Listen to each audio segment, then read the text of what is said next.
A new year is a milestone. Yes, it needs to be celebrated. However, I take the changing of years as an opportunity to introspect, to be more mindful of exactly what I want to achieve in the next year. And today I'm going to tell you about the one activity that I've been doing as a ritual every year for the last 3 years and how it has helped me achieve some of my goals. So, grab a pen and paper and let's get started. I believe in the power of questions. Questions make you think in ways that you didn't consider possible. Sometimes, if you ask the right questions, you're able to generate a host of possibilities and answers that you didn't think you would ever arrive at. And this is exactly what my activity is based on. My activity is really simple. The countdown count up activity actually is a set of 10 questions, 5 about the outgoing year and 5 about the incoming year. I prefer to do this activity when I'm all alone. I love my own study table for the same, and I just sit down in a calm place with a cup of coffee maybe, and I start answering these questions one by one, very mindfully and very honestly thinking about the answers as I go. So let's start. So let's get started. My first question is this: what are the 5 things that you're extremely grateful for in the last year? Now, this should not necessarily be 5 things. It could be situations, it could be events, it could be people, it could be conversations. This is just a list of any 5 things, any 5 events, any 5 people, or a combination of them all that made you feel grateful, that made you feel happy. I feel that as I write this list, I end up with a big smile on my face. I feel that when I write this list, my heart is full of gratitude and I'm able to see all the blessings that I was given in the last year. Question number 2: what are the 4 things that you learned in the last year? Now, this again is a question that can be answered in many ways. It could be specific skills you learned. Let's say you learned how to cook food. Let's say you learned how to use Photoshop. Or it could also be life lessons. But whatever it is, make sure it's something that really shaped you and gave you a lot of things to think about in the last year. I find that when I start writing these 4 things, generally my list exceeds 4 things. And every time I read back through that list, it reinforces my belief in the power of learning new things all the time. I feel extremely grateful when I've written this list of 4 things that I learned in the last year.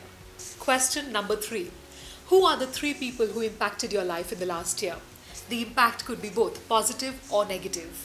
When you sit down to answer this question, think about the 3 people who really shaped the way your life was in the last 1 year.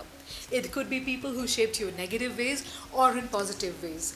No matter what it is, what I think is most important is to identify whether certain people deserve your time or not. Certain people made a difference positively in your life or not. And then, once you're clear about these 3 people and their space in your life, you can make better decisions for the next year.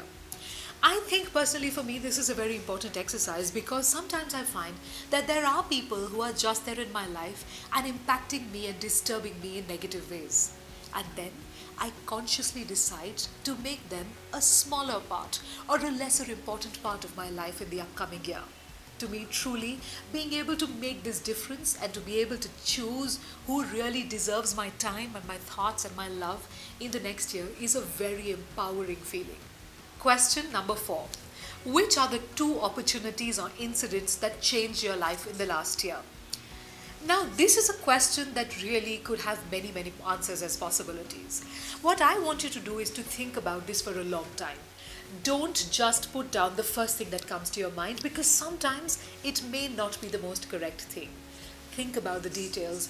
What were the opportunities that really, really changed the way you took your life? What were some of the things that completely made you think differently, that changed the way your year went? When I think about this, I also think about it like this: if something impacted my life in a positive way, what could I do in order to replicate that? If there was some incident, some opportunity, something in my life that changed my life positively, how could I actually ever replicate that? To me, answering this is also very important. Another thing that I like to point out here is sometimes I find that the incidents that change my life the most aren't the big earth shattering ones. Sometimes The smallest, most mundane, most normal day to day conversations also leave such an impact on my mind that it could change my entire year and potentially my entire life. So think about this carefully and write this. Question number 5. What is the one word that defined your last year?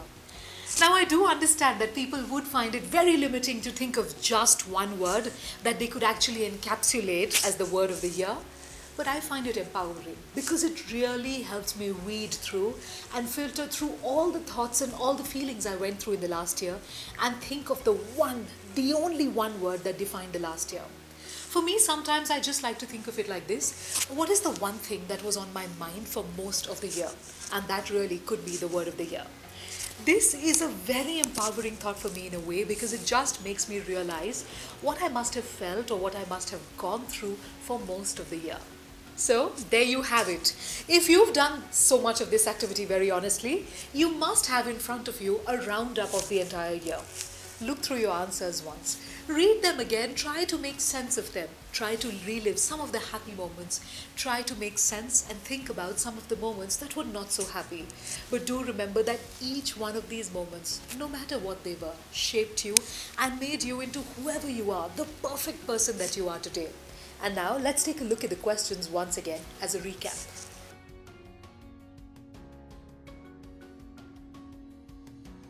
Now, after you've done the countdown activity, it's your chance to now do the count up activity where we're going to think about exactly what we want from the next year, from the year that's coming.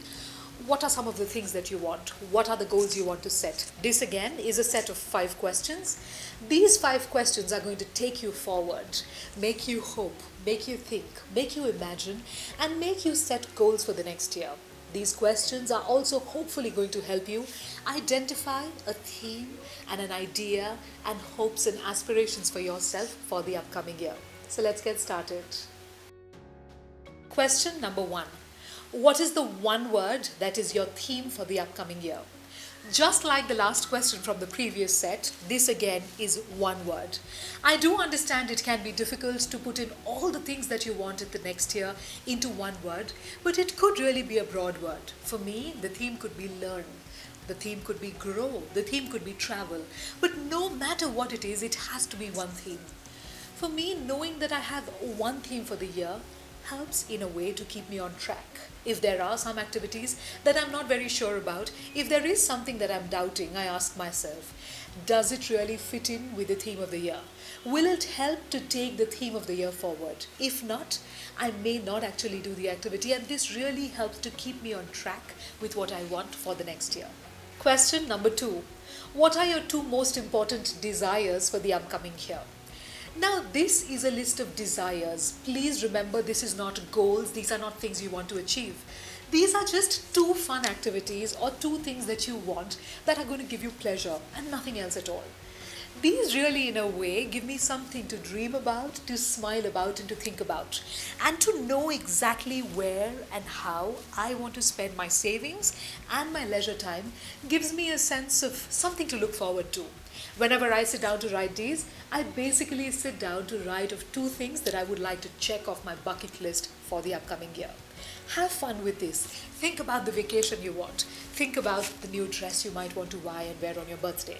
No matter what it is, be sure that these are not goals, these are not things you want to achieve, but rather just things that you want to have for fun.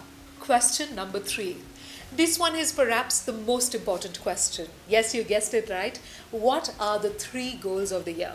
While I firmly believe in having just one main goal in life, I'm putting it as 3 goals because I want you to have one main goal in each of the 3 areas that I'll talk about now.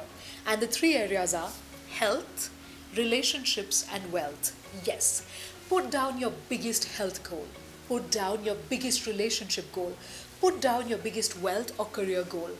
The moment you're able to categorize your goals like this, and the moment you're able to genuinely have goals for your health, for your career, and for your relationships, you are in a way on track and you are absolutely aware of exactly what you need to achieve to feel proud of yourself and to feel satisfied for having not wasted the past year when you sit down to do this activity again in the next year. Question number 4. what are the 4 things you need to learn in the next year? I really love that this activity immediately follows the activity on goals, because here's what I want you to do. I want you to write down your 3 goals, and then I want you to think about what are some of the things you'll need to learn if you want to fulfill these goals, if you want to reach these goals. Therefore, I think it's extremely empowering to get this opportunity to not only think about your goals, but to also think about what are some of the skills that you will need to learn if you want to actually reach your goals. For me, generally, again, this learning list is more than 4 things, but I like to categorize them into broad categories. That way I'm able to actually make space for all the things I want to learn. Have fun with this list. Think about the unlimited possibilities in front of you as you embark on this journey of learning new things. Question number 5. What are the 5 habits you need to change or incorporate if you want to actually achieve your goals? Now, I love that this question comes after the learning question, because I feel that once you know exactly what your goals are, once you know what you need to know if you want to actually achieve those goals, you should then start thinking about how you can modify your lifestyle and everything about your life so as to make it conducive or make it easy for you to actually achieve your goals. I am one of those people who believe that once I have a goal in mind, I'm willing to do anything to make it come true. I do put in a lot of effort into learning whatever I need to learn for that to happen. And I also think that having the right habits in place helps me and puts me on a track to actually achieving my goal.